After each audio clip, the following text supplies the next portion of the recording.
গ্রাম্য প্রেমের গল্প। সকালের স্নিগ্ধতা।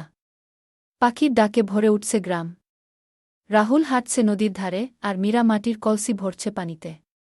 তাকানোর সঙ্গে সঙ্গে চোখে চোখে লুকোচুরি, আশা আর সংকোচে ভরা একটি মিষ্টি মুহূর্তের শুরু। মীরা যখন ভারী কলসটি তোলার চেষ্টা করে, রাহুল এগিয়ে আসে সাহায্য করতে। তাদের আঙুল ছুঁয়ে যায় এক পলকেই।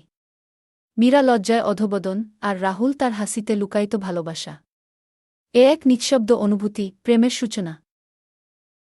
মীরা চলে যাচ্ছে ধীর পায়ে। হঠাৎ রাহুল একটি ছোট্ট ফুল তুলে মাটির কলসিতে রেখে দেয়।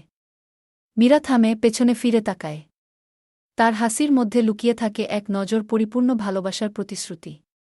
দুজনের চাহনিতে মিশে যায় প্রেমের এক অনবদ্য রং। এই 2-7 সেকেন্ডের চুপচাপ ভালোবাসার গল্পটি কি আপনার তরুণ হৃদয়ে জায়গা করে নিয়েছে? ভালোবাসা আর মাধুর্য ছড়াতে এই গল্পটি শেয়ার করুন। আমাদের ফলো করুন এমন আরও মুগ্ধতাপূর্ণ গল্প উপভোগের জন্য। মধুর অনুভবকে নতুন করে অনুভব করুন একসাথে।